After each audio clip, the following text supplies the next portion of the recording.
Bien, pues como se prometió en el vídeo anterior, en este vídeo vamos a dar respuesta a la pregunta de si el idealismo espacial es posible. Así que, por el título del vídeo ya se pueden imaginar cuál es la respuesta, pero bueno, vamos a recordar exactamente qué es lo que el tipo de idealismo que vamos a tratar en este vídeo, en el anterior y en este vídeo, y es el idealismo espacial. No estamos planteando ni un idealismo dogmático cualquiera, ni un idealismo empírico que reniega de cualquier noción de objetividad, ni estamos planteando un escenario escéptico en el cual no presuponemos nada. Realmente partimos de cosas, partimos de algo. ¿De qué partimos?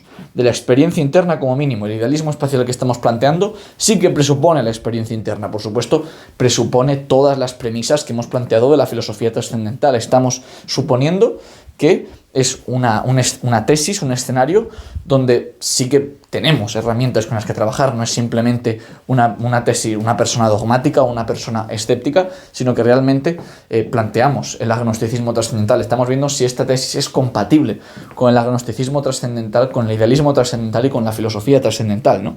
Por lo tanto, partimos de una de las premisas de este idealismo espacial que necesitamos, de hecho, para la refutación que se va a plantear en este vídeo.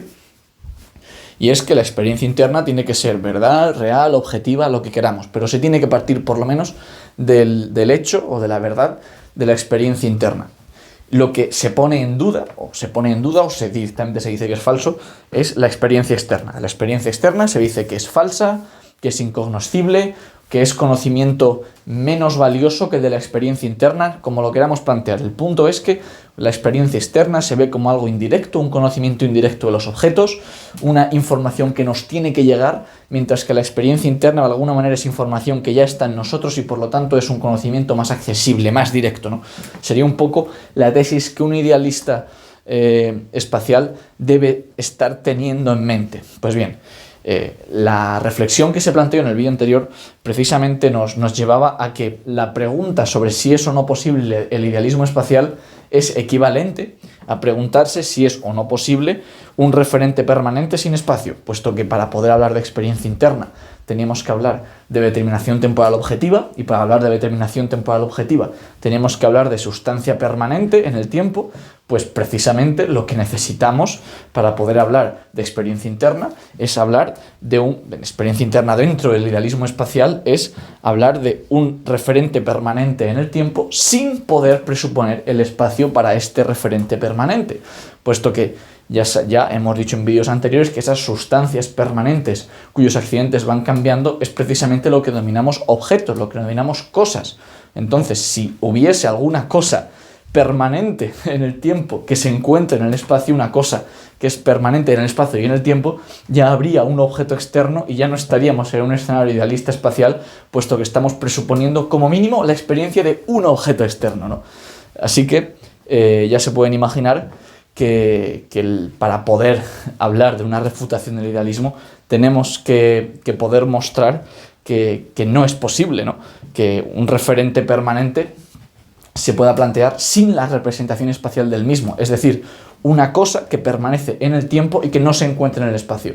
Pues bien, esto, por mucho que no sea lógicamente imposible, es posible plantearlo, es posible pensarlo, no es contradictorio, no es un escenario contradictorio, va a ser, sin embargo, imposible de producir en nuestra imaginación. No podemos, de ninguna manera, tener un referente en la experiencia al que no se encuentre en el espacio y que sea permanente en el tiempo.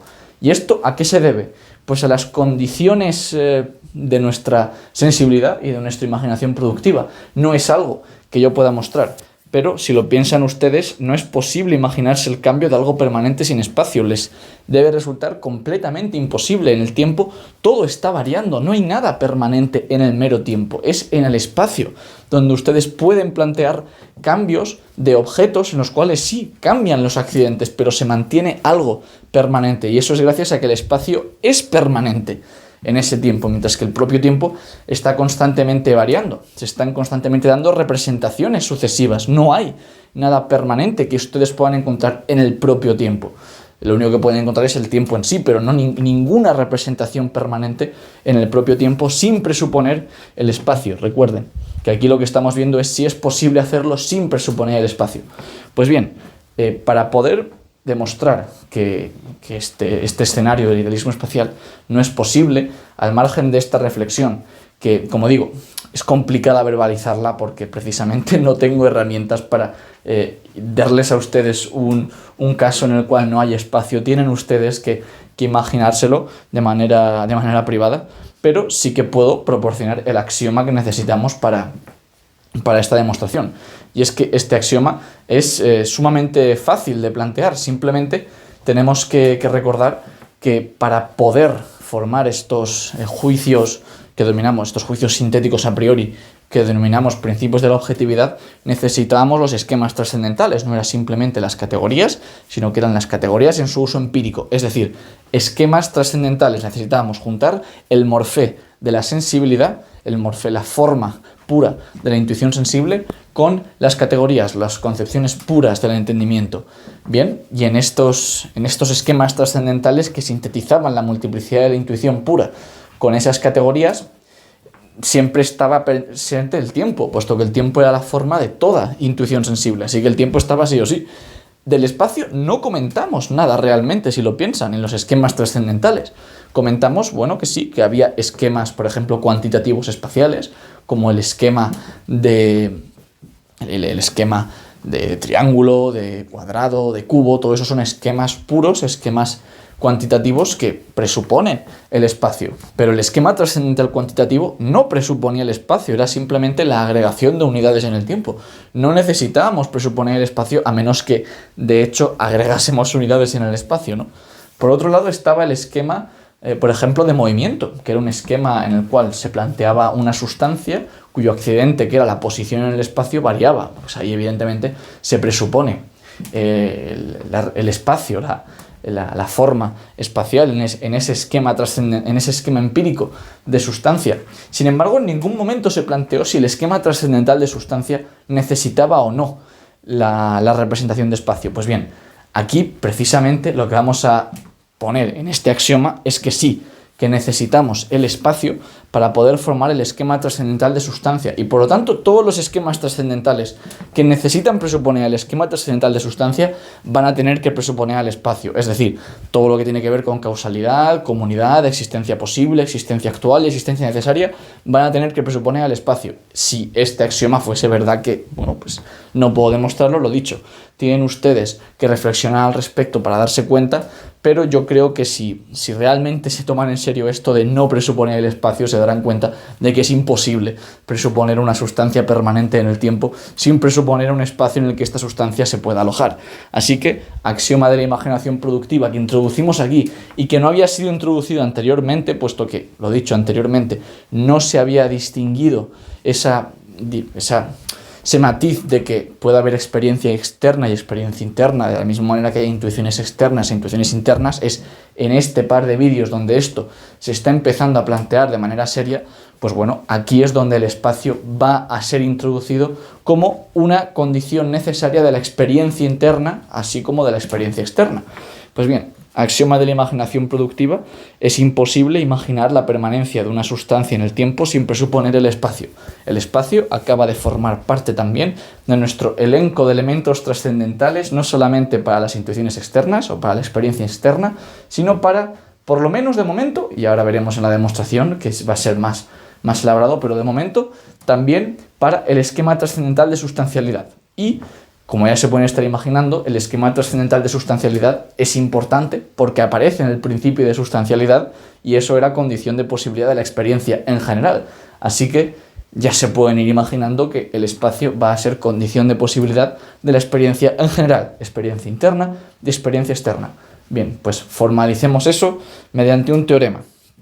El teorema dice así: la mera determinación objetiva de la existencia del sujeto empírico en el tiempo presupone la existencia actual de objetos externos. Es decir, que para poder plantear una determinación objetiva del sujeto empírico en el tiempo, para poder decir que objetivamente yo percibo un coche, yo percibo una casa, yo tengo una sensación de dolor, etcétera, etcétera, y hacerlo en un orden temporal objetivo, para poder plantear ese escenario tenemos que presuponer necesariamente la existencia actual de objetos externos, es decir, tenemos que presuponer como verdadera la experiencia externa, por lo menos alguna experiencia externa. Tenemos que presuponer experiencia externa, de alguna manera. La experiencia interna presupone necesariamente experiencia externa, esto es una reformulación de este mismo teorema, como veremos más adelante.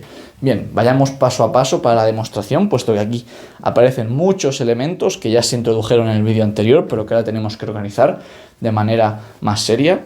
En primer lugar, la premisa 0, un poco recordatorio, el axioma del tiempo objetivo. La experiencia solo es posible mediante una referencia determinada a relaciones necesarias en el tiempo. Esto es precisamente lo que vamos a intentar buscar, esa referencia determinada a relaciones objetivas en el tiempo, esas relaciones objetivas que no son más que relaciones necesarias, no es simplemente que uno ponga aquí o ahí unos eventos, unos sucesos temporales con este o aquel orden, es que ocurren necesariamente de esa manera, ocurren objetivamente de esa manera.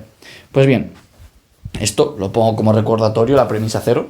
La premisa 1 va a ser un poco la elucidación de esto de experiencia interna, determinación objetiva, que ya se planteó en el vídeo anterior, ¿no? Que la experiencia interna no era simplemente intuiciones internas, sino que era realmente una, si lo queremos ver, sucesión temporalmente objetiva de percepciones en el tiempo, ¿no? Una sucesión de percepciones que, digamos, son esas cogniciones del sujeto empírico que se suceden objetivamente en el tiempo, o sea, de una determinada manera. Por una determinada manera, de una manera con una referencia determinada, si lo queremos ver así. Bien, pues premisa 1, la determinación objetiva de la existencia del sujeto empírico en el tiempo es la experiencia interna, o es lo que denominamos experiencia interna, es decir, la representación con una referencia determinada a la relación necesaria de percepciones del sujeto empírico en el tiempo. Lo que acabamos de decir. En el tiempo 1 yo percibo una casa, en el tiempo 2, que es objetivamente posterior al tiempo 1, percibo un coche, en el tiempo 3, que es objetivamente posterior al tiempo 2, yo percibo una sensación de dolor, etcétera, etcétera. Esa sucesión de eventos internos que consideramos que se encuentran ordenados objetivamente en el tiempo, o sea que realmente esas percepciones suceden de esa manera y no de otra, que es necesario que se haya producido así. Bien. La premisa 2 dice que la referencia determinada a relaciones necesarias en el tiempo solo es posible mediante una síntesis de percepciones en el tiempo bajo el esquema de sustancialidad. Esto no es más que el principio de sustancialidad reformulado para que se pueda organizar en esta demostración. Es decir, para poder plantear una referencia determinada a relaciones necesarias en el tiempo, para poder decir que eventos ocurren de manera objetiva de esa manera y no de otra, esa sucesión en el tiempo, ocurren objetivamente con ese orden, con esa relación en el tiempo, tenemos que presuponer una sustancia, tenemos que presuponer algo permanente. Esto es lo que es la sustancialidad, ¿no? Esto es lo que vamos a ver más adelante como la elucidación del esquema de sustancialidad. Que ya se pueden imaginar por dónde van a ir los tiros de la demostración habiendo visto el axioma que hemos presentado al principio del vídeo. Bien, conclusión 1 con la premisa 1 y la premisa 2. La determinación objetiva de la existencia del sujeto empírico en el tiempo solo es posible mediante una conexión de percepciones bajo el esquema de sustancialidad. Al ser todo esto experiencia interna y al presuponer la experiencia interna, la experiencia en general, una referencia determinada a relaciones necesarias en el tiempo, pues esta determinación objetiva de la existencia del sujeto empírico en el tiempo solo va a ser posible mediante una conexión de percepciones bajo el esquema de sustancialidad. Premisa 3. Es imposible imaginar la permanencia de una sustancia en el tiempo sin presuponer el espacio. Esto no es más que el axioma que se ha presentado al principio de este vídeo. Conclusión 2, con la conclusión 1 y la premisa 3. La determinación objetiva de la existencia del sujeto empírico en el tiempo solo es posible mediante una conexión de percepciones bajo el esquema de sustancialidad en el espacio, es decir, una sustancia externa. Vamos a tener que presuponer no solamente una sustancia, sino una sustancia que se encuentre en el espacio, porque tenemos que presuponer algo permanente en el espacio. Esto es lo que nos ha forzado la premisa 3, que no es más que el axioma de la imaginación productiva que hemos presentado al inicio de este vídeo. Bien, la premisa 4 dice que el esquema de sustancialidad en el espacio no es más que la representación de la conexión de percepciones en la concepción de una sustancia externa que existe permanente en el tiempo mientras se modifican los accidentes. Esto no es más que la elucidación de lo que es la sustancia externa. Al final, la sustancia en el espacio, el esquema de sustancia en el espacio es algo permanente que se encuentra externo a nosotros y que existe en el tiempo mientras sus accidentes se van modificando, ¿no? Esto no es más que la elucidación de lo que es esa sustancia en el espacio, esa sustancia externa. Conclusión 3, con la conclusión 2 y la premisa 4, la determinación objetiva de la existencia del sujeto empírico en el tiempo presupone la existencia de una sustancia externa, permanente en el tiempo, en cuya concepción se conectan las percepciones. Yo creo que esto, después de todo lo que hemos discutido, no debería sonar razonable para todo el mundo, puesto que estamos diciendo que la determinación objetiva en el tiempo presupone sustancias, y las sustancias, el esquema de sustancias, solamente puede ser posible si es una sustancia en el espacio, si es una sustancia externa. Premisa 5. El objeto externo no es más que la apariencia externa en cuya concepción se conectan las percepciones. Tenemos percepciones de apariencias externas y las conectamos mediante esas síntesis figurativas, mediante las analogías de la experiencia, mediante relaciones de causalidad, de esa sustancialidad, esa comunidad. Con eso formamos la cognición de un objeto y ese objeto le llamamos objeto externo, que esto es simplemente la noción de objeto con la que hemos estado trabajando desde hace un montón de vídeos, desde la deducción trascendental. Así que la conclusión 4, con la conclusión 3 y la premisa 5, va a ser la conclusión del teorema. La mera determinación objetiva de la existencia del sujeto empírico en el tiempo presupone la existencia actual de objetos externos, puesto que tenemos que presuponer la conexión de percepciones en una sustancia externa, en la concepción de una sustancia externa que se encuentra en el espacio.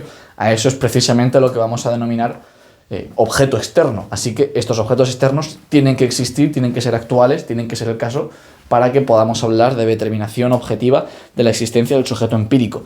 Vamos a tener que presuponer la experiencia externa para poder hablar de experiencia interna, que es precisamente el primer corolario que he puesto aquí. La experiencia interna presupone necesariamente a la experiencia externa. La experiencia externa es condición de posibilidad de la experiencia interna.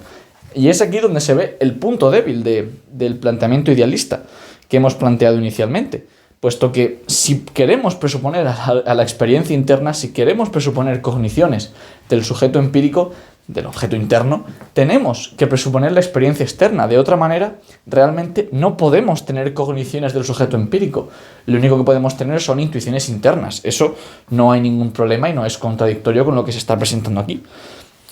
Bien, pues después de esto que hemos planteado, debe ser bastante evidente para todo el mundo que el espacio existe necesariamente tanto como condición de posibilidad de la experiencia externa, como es obvio, como también de la experiencia interna, puesto que al ser la experiencia externa condición de posibilidad de la experiencia interna, pues blanco y en botella, tenemos que presuponer el espacio tanto para la experiencia externa como para la experiencia interna. El espacio acaba de estar a la misma altura que el tiempo, en tanto que ambos son condición de posibilidad de la experiencia en general, no solamente de la experiencia interna o de la experiencia externa, sino que ambos son condición de posibilidad de la experiencia, en términos generales, ya que hasta ahora pues el espacio era simplemente condición de posibilidad de intuiciones externas, apariencias externas, objetos externos. Ahora vemos que el espacio no es condición de posibilidad del sujeto empírico, pero sí lo es del objeto interno, sí lo es de las cogniciones empíricas del sujeto empírico. Y finalmente, precisamente lo que hemos venido a buscar, la refutación del idealismo, pues corolario de este teorema, el idealismo espacial es trascendentalmente imposible. No es lógicamente imposible, no es contradictorio plantearlo, pero sí que es contradictorio con la filosofía trascendental. Por lo tanto, decimos que es trascendentalmente imposible. Es imposible, es una tesis imposible, puesto que contradice los axiomas y los teoremas de la filosofía trascendental. En concreto, contradiría el teorema que acabamos de plantear, por si no fuese suficientemente explícito. Bien, pues voy a hacer un par de observaciones, un par de anotaciones a este teorema, y con eso habremos finalizado esta pequeña excursión al idealismo, al planteamiento del idealismo espacial, si alguien tenía curiosidad al respecto. En primer lugar, por si hay alguien al que quizá estas reflexiones que hemos traído aquí les puedan sonar parecidas a lo que un tal René Descartes escribió en cierto momento, aunque fuese un plagio, pero bueno, es cierto que muchas veces se dice que el yo pienso, el cogito ergo sumo, el pienso luego existo, viene a ser como un planteamiento, una tesis idealista muy fuerte, la cual es difícil de refutar, o por lo menos es el punto de partida de mucha gente para plantear un idealismo, un cuestionamiento de la existencia de los objetos externos. Yo creo que después de lo que hemos discutido en esta lista de reproducción, debe quedar bastante claro por qué esto pues, no tiene ningún tipo de sentido. Al final, el yo pienso, si entendemos ese yo pienso como una mera experiencia, bueno, como una experiencia interna, pues ya tenemos la demostración de que si entendemos ese yo pienso como experiencia interna, entonces tenemos que presuponer los objetos externos. No podemos ser consistentemente con la filosofía trascendental idealistas espaciales, pero tampoco es cierto que plantear, bueno, si decimos que el yo pienso es simplemente un acto del entendimiento, una simple representación de esa apercepción, de esa espontaneidad que hemos explicado alguna vez cuando estamos tratando con el entendimiento al inicio de analítica trascendental, pues eso no es una cognición, por lo tanto, vamos, es una representación intelectual, es una concepción, si lo queremos ver, la concepción de la percepción, la concepción del propio entendimiento, la representación del propio entendimiento. Eso no es cognición de ningún objeto, porque ¿de qué objeto se está conociendo nada? Simplemente se está explicitando que hay una representación que es el entendimiento. Bien, eso no es cognición de nada, puesto que para tener esas cogniciones tenemos que presuponer no solamente concepciones, sino también intuiciones, una referencia inmediata a una cosa. Y en el mero yo pienso como acto del entendimiento no hay ninguna referencia inmediata a una cosa, a menos que estemos presuponiendo y no lo estemos diciendo algún tipo de intuición intelectual, que suele ser el caso cuando la gente habla de este tema. Pero bueno, recordemos que entendimiento no es lo mismo que experiencia interna y tampoco es lo mismo que intuición interna, puesto que, y esto es muy importante que quede claro, las intuiciones internas no presuponen necesariamente el espacio. O sea, todo lo que hemos planteado, toda esta demostración que se ha hecho, si se dan cuenta, no ha ido por el camino de demostrar que las intuiciones internas presupongan espacio. Lo que hemos demostrado es que la experiencia interna presupone espacio, porque la experiencia interna es intuición interna más determinación temporal objetiva. Y en esa determinación temporal objetiva sí que hemos visto que el espacio es necesario, pero no por ser intuición interna, sino porque necesitamos lo permanente para poder plantear la determinación temporal objetiva. Así que la intuición interna no presupone el espacio, puesto que por eso le llamamos intuición interna, ¿no? Porque solo presupone el tiempo. Bueno, más bien, ya en el segundo axioma trascendental del Morphy, se planteó que el tiempo es la forma de toda intuición sensible y el espacio solamente lo es de las intuiciones externas, no lo es de las intuiciones internas. Ahora bien, sí que va a ser el caso que la experiencia externa presupone el espacio precisamente por este planteamiento que hemos planteado, porque la experiencia externa es directa, la experiencia que es indirecta es la interna, porque para poder tener experiencia interna necesitamos tener primero experiencia externa y luego poder ordenar los eventos internos, ¿no? Que ese es el punto fuerte de este teorema, que realmente es falaz decir que la experiencia interna es directa, mientras que la experiencia externa es indirecta. Es justo al revés. La experiencia externa es la que es directa porque es la presupuesta por la interna y no al revés. Bueno, finalmente, pues simplemente recordar que cualquier escenario idealista que diga no, pero realmente los objetos externos no existen, o los objetos externos debemos dudar de su existencia y el sujeto empírico tiene un valor de existencia mayor por X argumento que involucra intuiciones intelectuales o con cogniciones de uno mismo, en fin, todos estos escenarios los vamos a englobar, ya veremos cuando lleguemos a la dialéctica trascendental cómo, en lo que denominaremos psicología racional. O sea, la psicología racional van a ser esos escenarios dogmáticos en los que se presuponen cogniciones a priori de una especie de sujeto absoluto, de una especie de alma, de espíritu interno que poseemos y que no vamos a considerar como cogniciones válidas, pero sí que es cierto que hay modelos, hay sistemas dogmáticos allá afuera que las presuponen, y en muchos casos se debe a una confusión muy, muy común que vamos a denominar paralogismo de la razón pura, y que una especie de falacia que ya veremos cómo funciona, y que conviene discutir, pero no lo vamos a hacer aquí. Aquí simplemente lo adelanto. Lo vamos a hacer en la dialéctica trascendental, pero bueno, tengan en cuenta que estos escenarios idealistas no se han acabado todavía. Se han acabado tanto en cuanto hemos provisto un teorema que permite refutar el idealismo espacial dentro de las premisas verdaderas y bien formuladas de la estética y la analítica trascendental, pero cuando vayamos a ver escenarios dogmáticos en la dialéctica trascendental, cuando entremos en las ilusiones trascendentales, van a aparecer escenarios idealistas como churros, así que no crean que este va a ser el único vídeo en el que recordemos esto del yo pienso, luego existo, de la percepción, del entendimiento, del sujeto absoluto, de la inexistencia de los objetos externos, etcétera, etcétera. Bien, la segunda aclaración que me gustaría hacer es que ya tenemos suficientes elementos para ver algunos problemas que vamos a encontrar cuando hablemos de psicología empírica. Antes he hablado de psicología racional, como esa pretensión dogmática de tener cogniciones a priori del sujeto empírico, del sujeto absoluto, como lo queramos llamar. En el caso de la psicología empírica vamos a hablar de precisamente estudio empírico del sujeto empírico, por lo tanto estamos hablando de una ciencia empírica de la experiencia interna, ¿no?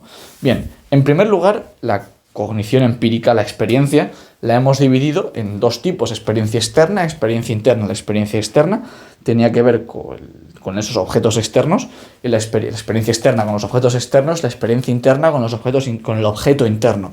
Bien, a cada una de estos dos tipos de objetos se le va a asociar un tipo de estudio. Pues uno quiere analizarlo sistemáticamente o científicamente, cómo se comportan estos objetos, cuáles son las causas que llevan a las modificaciones que se observan en estos objetos, la naturaleza de los mismos se quiere ver, y esto va a dar lugar a dos tipos de ciencias empíricas, ¿no? Que bueno, aquí ciencia lo estamos utilizando simplemente como sinónimo de investigación, estudio. Para aclararnos ya veremos exactamente consideraciones sobre qué es y no es una ciencia, pero por lo menos pretensión de ciencia.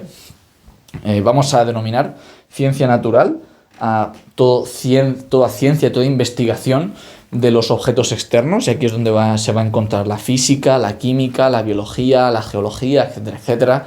Por supuesto, también todo lo que tiene que ver con neurología, neurociencia, todo eso también es ciencia natural. Son objetos externos lo que se están estudiando. Las neuronas son objetos externos, para que quede claro. Los ojos, la boca, la cabeza, el cerebro, todo eso son objetos externos. Y por otro lado, el estudio del objeto interno, que va a ser el estudio del estado anímico, si lo queremos ver así, de los estados del sujeto empírico, que va a ser la psicología empírica, el estudio del sujeto, en este caso de percepción, ¿no? del objeto interno. Bien, la psicología empírica, solamente por el planteamiento que hemos hecho aquí, va a tener una serie de limitaciones que precisamente van a tener que ver con que la experiencia interna es indirecta y la experiencia externa es la directa, y esto va a tener bastante importancia cuando hablemos de filosofía natural o filosofía de la ciencia natural.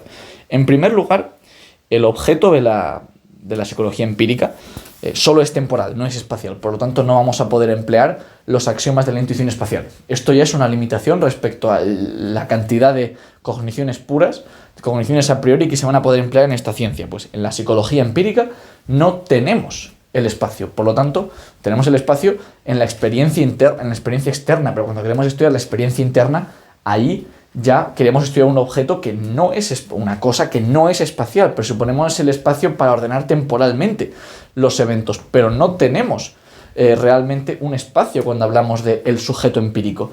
Por lo tanto, para poder predicar, para tener cogniciones del sujeto empírico, no vamos a tener esos axiomas de la intuición espacial, solamente los axiomas de la intuición temporal, como es obvio, pero esos son bastante pocos y bastante limitados, ¿no? Para empezar, el tiempo solo tiene una dimensión y el espacio tiene tres. La geometría es bastante más... la topología que hemos trabajado alguna vez, los axiomas del espacio son bastantes más y bastante más productivos que los axiomas de la cronología, los axiomas del tiempo. Pero bueno, esto es una observación que conviene tener en cuenta.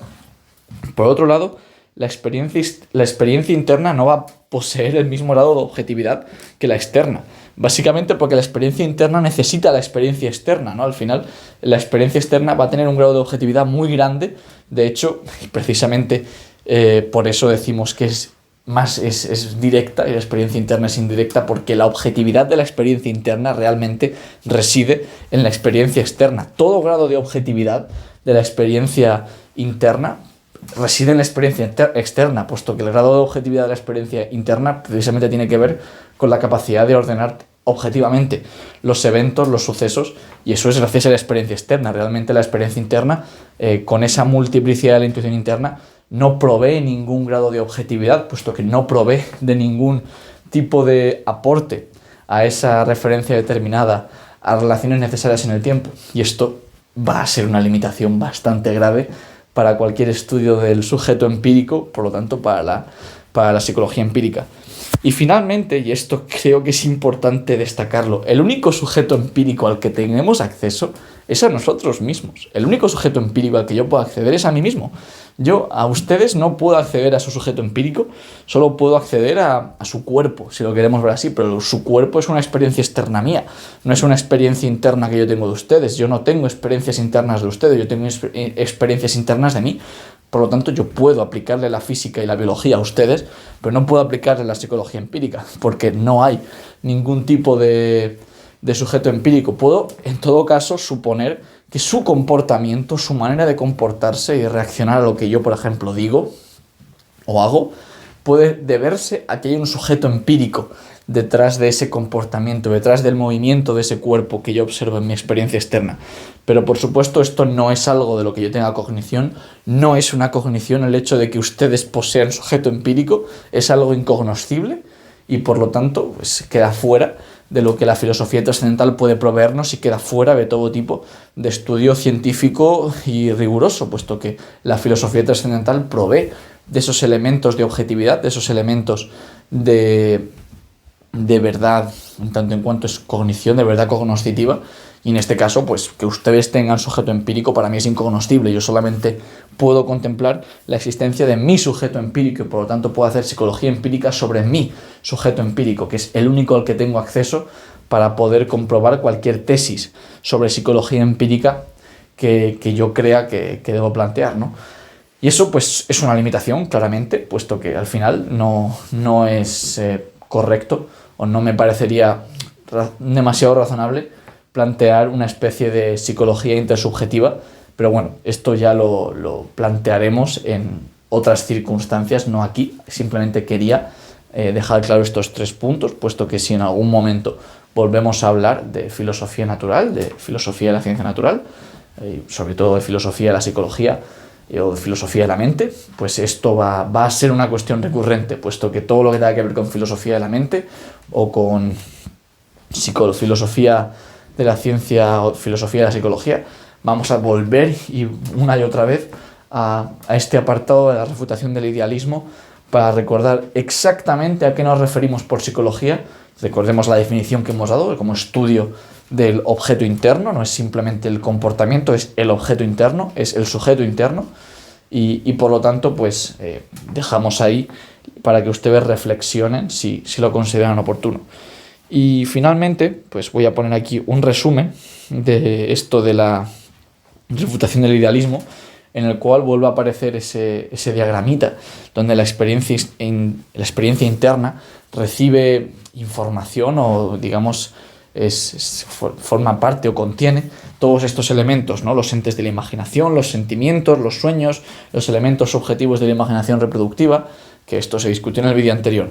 Bien, y teníamos esa pata, todo esto al final no presupone el espacio, todo esto que está aquí rodeando la experiencia interna no presupone el espacio, menos una patita que era bastante relevante para poder hablar de experiencia y no simplemente de intuición interna, que era la determinación temporal objetiva.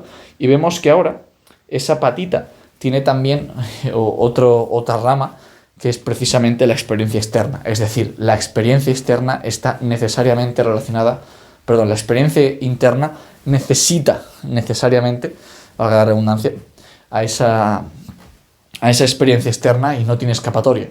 Por lo tanto, Esto es básicamente un resumen de la refutación del idealismo espacial. ¿Por qué el espacio no es prescindible? ¿Por qué el espacio es imprescindible para cualquier situación en la cual se presuponga la experiencia interna? Pues porque precisamente la experiencia externa, la experiencia de objetos espaciales, de objetos externos, es condición de posibilidad de la determinación temporal objetiva, que es condición de posibilidad, una vez más, de la experiencia interna. Y con esto, a pesar de que sea bastante repetitivo y haga hincapié siempre en lo mismo, pero quiero dejarlo bastante claro, con esto hemos terminado esta pequeña excursión al idealismo espacial para poder, en este caso, refutarlo.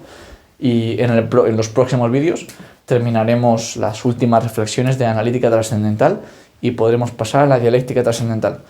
Un saludo y espero que se vayan siguiendo los vídeos.